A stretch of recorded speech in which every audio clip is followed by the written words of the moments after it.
Always remember that your present situation is not your final destination. The best is yet to come. This is the key of motivation कि आप जब भी अपनी वर्तमान परिस्थिति में हो, अगर आपने ये सोच लिया कि बस यही तक था जो मैं कर सकता था, वास्तविकता में साथियों बहुत बड़ी मुसीबत ये है कि मैंने बहुत बड़े बड़े मतलब दिग्गजों की स्टोरीज पढ़ी, देखी और उनके फेलियर की कहानीज भी पढ़ी और समझी। सबसे बड़ी जो चीज निकल करके आई, दिग्गज हो या विद्यार्थी हो, विद्यार्थी के जीवन में भी ऐसा होता है और मैं आपको बताऊंगा और मैंने आपके बीच में से ही उदाहरण भी मैं इसके लिए शेयर करूंगा। होता क्या है कि हम अपने विद्यार्थी जीवन में यह मानकर बैठ जाते हैं कि इससे ज्यादा नहीं हो सकता। हम अपनी एक लिमिट अपने दिमाग को दे देते हैं कि इससे ज्यादा नहीं हो सकता, यानी हम अपने आप के अंदर हिडन पोटेंशियल को भी एक लिमिट दे देते हैं। कहते हैं कि इंसान जो है ना वो शारीरिक क्षमता से नहीं बौद्धिक क्षमता से कार्य करता है। जब उसने अपने दिमाग को ही कह दिया कि तुम इतना ही कर पाओगे तो दिमाग उससे ज्यादा करने के एफर्ट्स भी नहीं लगाता। छोटा सा उदाहरण देके समझाता हूं, फिर आप अपने जीवन पर इसे अप्लाई करके देखिएगा। आप में से कई ऐसे विद्यार्थी होंगे मेरी क्लास में से, और अक्सर मैं इस प्रकार के पोल कराता रहा हूं जब हम स्पेशल क्लास पढ़ रहे होते हैं। ऑन एन एवरेज जो 90s के बाद में पास होने वाले बच्चे हैं उनमें से मतलब हमारी क्लास में ही ऑन एन एवरेज 20 से 25% बच्चे ऐसे होते हैं जो मतलब 1990 के बाद पैदा हुए थे और उन्होंने लगभग 2018 के आसपास जो है अपनी 12th कंप्लीट की है।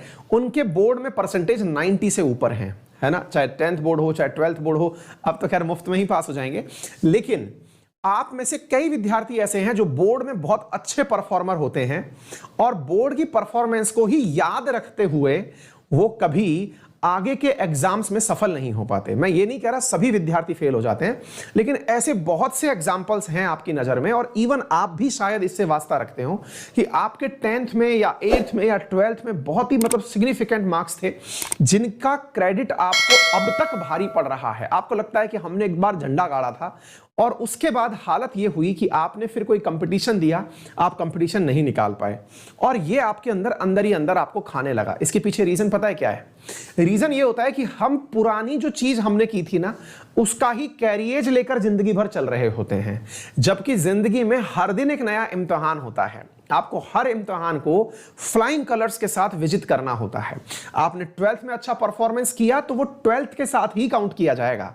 अब आप ग्रेजुएशन में हैं तो ग्रेजुएशन की ही परफॉर्मेंस लोग पूछेंगे, अगर आप पीजी में हैं तो पीजी की ही परफॉर्मेंस पूछेंगे, आप कंपटीशन में हैं तो कंपटीशन की ही पूछेंगे। कोई ये नहीं कहने वाला कि अच्छा आप तो मेरिटोरियस हैं, अच्छा आप तो गोल्ड मेडलिस्ट हैं, तो चलिए आपको इस आधार पर हम आईएएस के अंदर सिलेक्शन दे देते हैं या हम आपको स्टेट पीसीएस के अंदर सिलेक्शन दे देते हैं। कोई भी इस प्रकार की सरकार के द्वारा स्कीम नहीं चला रखी है।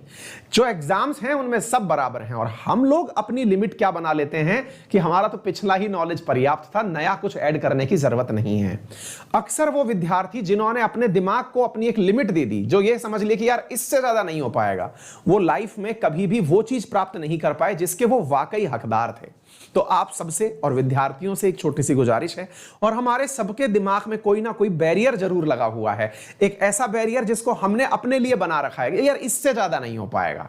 जैसे कई बार एक्सरसाइज करते समय नहीं होता है, आपने एक ग्राउंड का चक्कर काटा, मेरा जैसा आदमी तो एक पूरा भी नहीं काट पाएगा, तो काटा और उसमें लगा कि यार एक चक्कर कट गया, अब नहीं हो पाएगा भाई। और वो जो बैरियर हमने दिया ना वो ऐसा साइकोलॉजिकल सेट हो जाता है, अगले दिन भी जब हम चक्कर काटने जाते हैं ना तो वो जैसे ही चक्कर पूरा होने वाला होता है हांफनी शुरू हो जाती है, अब नहीं हो पाएगा।